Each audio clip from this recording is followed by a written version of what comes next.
带着哭，想哭。他是谁的感觉？他是谁的幸福？他是谁的苦？他不舍的爱，像个现实般的爱，像个王子般的爱，像会让人记得你。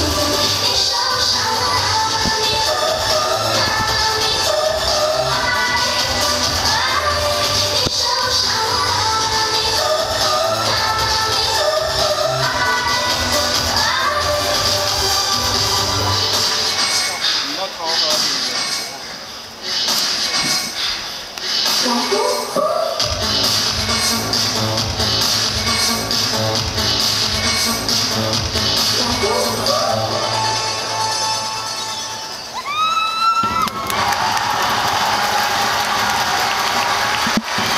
非常感谢 Nami Girls 在赛前就为我们提振精神，接下来。